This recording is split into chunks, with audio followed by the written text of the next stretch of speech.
Ma'am, pwede pa po ba ako mag-take ng quiz? Absent kasi ako kahapon eh. Ay, hindi na! Absent pa more! Tatamad-tamad ka kasi mag-aral! Nagkasakit po kasi ako, ma'am. Oh, anong gagawin ko?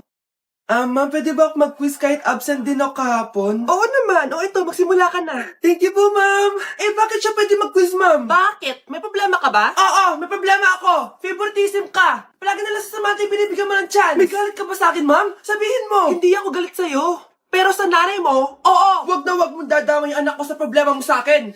Nay, anong meron? Yang nanay mo, pabida. Dapat ako yung top 1 ng high school kami. Alam naman natin dalawa na deserve ko talaga maging top 1. Hindi kagaya mo, binabayaran yung school para tumaas ang grades. Totoo ba yun, Nay?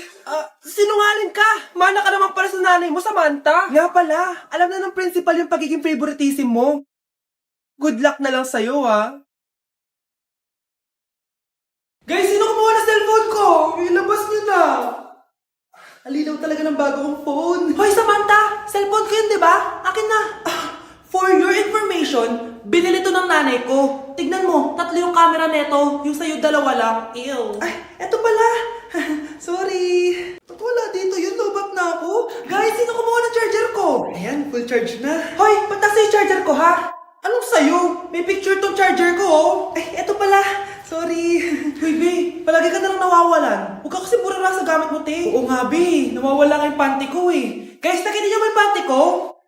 Guys, may kumuha ng kidney ko. Ibalik niyo na, please. Lakas ng tama nito. Nasaan na yun? Sinasabi ko na nga ba may kumuha ng kifi ko eh. Ibalik niyo na yung kifi ko. Ay, nandito po yung boyfriend ko. Sige anak, pasukin mo. Sige po, Nay. Babe, balik ka na. Hello po, tita. Eto ba yung driver niya, anak? Boyfriend ko yan. Anong driver, Nay? Boyfriend mo to? Halika nga dito, anak. Ano ba yan, anak? Magbo-boyfriend ka na nga lang. Pangit pa. Nay, ano ka ba? Mayaman yan. Siguraduhin mo lang, ha? Ikaw pala yung boyfriend ng anak ko? Opo, tita. Malaki ba bahay mo? Wala po akong malaking bahay. Ganun ba? Ayaw kita sa anak ko. Nay, ano ba? Kasi sa mansion po ako nakatira. May kotse ka ba? Syempre po. Baka yung mura lang yan, ha? Lamborghini lang po. Oh, sabi ko sa inyo na mayaman yan eh. Meron po akong regalo sa inyo, tita. 1,000,000 po para sa inyo. 1,000,000? Anak, ano bang hinihintay mo? Magpakasal na kayo. Sige, Nay. Gusto ko next week may apo na ako, ha? Hi, Mare. Buntis na ako. Ha? Paano ka nabuntis? Wala ka namang asawa. Hello po. Nagbibigay po kami ng pera sa mga nangangailangan. Hello po, Mayor. Ako po, kailangan po namin ng pera. Ay, Mayor, buntis ako, oh. Mas kailangan ko yan. Oo, mas kailangan mo nga kasi buntis ka. Oh, ito, sino to? Thank you. Tsaka pala, magbibigay kami ng bahay at lupa sa mga may kailangan. Kami po, Mayor, kailangan po namin ng bahay. Wala na po kami magrenta. Hindi, buntis ako, oh. Kawawa naman yung bata kung wala siyang bahay, di ba? Oo nga, mas kailangan niyo yung bahay. Ito, sa inyo yung bahay. Thank you. Sandali lang. Bakit? Sinungaling itong babaeng to eh. Hindi naman totoong buntis yan. Totoo nga, manganganak na ata ako. Manganganak na daw. Manganganak? Tignan ko na lang kung anak yung lumabas dyan. Pre, may sasabihin ako pero huwag mo ako pagtatawanan, ha? Oo naman, pre, ba't naman kita pagtatawanan? Bigla akong nagkasuso tapos nagre-regla ako. Pre, seryoso nga. Anong gagawin ko? Sabihin mo na sa nanay mo Na ano? na nagdadalaga ka na. Bahala ka na nga. Nay, aamin na ako. Hindi ko talaga alam kung ano nangyayari sa akin. Parang nagiging babae ako. Nagkakasuso ako tapos nagre-regla ako. Paano nangyari yan? Ano ba ginawa mo kagabi? Kagabi? Sakit na ulo ko. May gamot ba dito? Ito. Uminom lang ako ng gamot dun sa drawer mo kasi ang sakit ng ulo ko. Uminom ka ng gamot dun sa drawer ko? Pilis yung nandun eh. Pilis yung nainom ko. Okay lang yan, anak. Tanggap na kita. May dalaga na ako. Naiyo ko maging babae. Lalaki ako. Paano na yung nililigawan ko? Huwag kang mag-alala, pre. Ako na lang maliligaw sa'yo. Dapat pala pinutol ko na lang yung ulo ko. Palagi kang mag-iingat, ha? Sige po, tita. Masyado ko nagpapaniwala sa fake news, Mare. Nay, tignan niyo po yung drawing ko, oh. Ang ganda, anak. Di mo pa naman nakita, eh.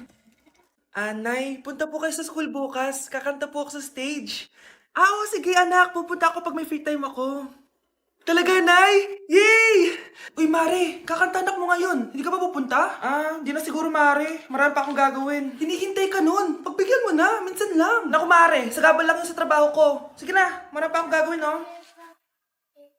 Nasaan ka na ba, Nay? Malapit na akong tawagin. Hindi ka mahal ng nanay mo. Mahal ako ng nanay ko! Tao po. Bakit po, sir? Kayo ba yung nanay ni Scarlett? Opo. Ma'am, nawawala po yung anak nyo. Ano? Si Scarlett? Aware naman siguro kayo na maraming nawawalang bata dito sa barangay natin, ma'am. Scarlett? Yung iba, ma'am, hindi na namin nahanap. Napakawalang kwenta mong nanay. Disturb mo. Kailan mo ako papakilala sa girlfriend mo? Nay, huwag po kayo magagalit. Girlfriend ko po kasi yung anak ng kapitbahay natin. Yung mayaman na kapitbahay natin. Opo, Nay. I like your taste, ha? Nasaan na siya? Nandito po siya, Nay. Papakilala na kita. Babe, halika. Hello. Ikaw pala yung girlfriend ng anak ko. Anong pangalan mo? Ako si Kendall, ang pinakamayaman at pinakamaganda dito sa barangay nyo. I like your confidence. By the way, kumain ka na ba, Iha? Hindi pa. May masarap ba kayong pagkain dito? Oo naman, masarap ako magluto. Tara, kain na tayo. Ito, kain na tayo. Sarap. Yuck! Disgusting! Ang pangit ng lasa! Lasang... Grabe ka naman! Nagsisisi akong pumunta pa ako dito! Babe, magpapaliwanag ako, please! Ang papangit nyo! Ang sweet niyo naman. May paregalo ka pa, ha? Ano yun? Scarlett? Anong ginagawa mo dito? Manloloko ka! Pinagpalit mo ko dito sa matandang pangit na to? May paregalo ka pa, ha? Sa akin nga, wala ka binibigyan na regalo, eh. Scarlett, magpapaliwanag ako. Manahimik ka. At ikaw naman, matandang pangit, sayong-sayo na tong boyfriend ko. Magsama kayong dalawa. Aba, walang respeto tong girlfriend mo, Ano pinagsasabi mo, Scarlett? Nanay ko to. Excuse mo lang yan. Mukha nga nagtatago ka kanina, eh. Nagtatago ako kasi isusurprise namin yung tatay ko. Ganito babae ba yung gusto mo, anak? Yung walang modo? Nay, pagpasensyahan niyo na siya. Tita, sorry po. Anong sorry? Matandang pangit ako, di ba? Lumayas ka dito, babae ka. Sorry na, tita. Ayaw mo lumayas, ha? Brownie! Good boy! Tumakbo ka na. Nay, hinuhuli ako ng mga tao sa labas. Ha? Bakit ka nila hinuhuli? Di ko po alam, Nay. Yung totoo, anong ginawa mo? May nasagasaan po ako, Nay. Ay, Diyos kong bata ka. Sige, magtago ka na. Sige po, Nay. A few moments later. Tao po! Ano po yon? May nasagasaan kasi anak mo. Nandito ba siya? Grabe naman. Kaso, wala siya dito eh. Para sigurado, pwede ba ako pumasok dyan? Sige. Sakit ang tiyan ko.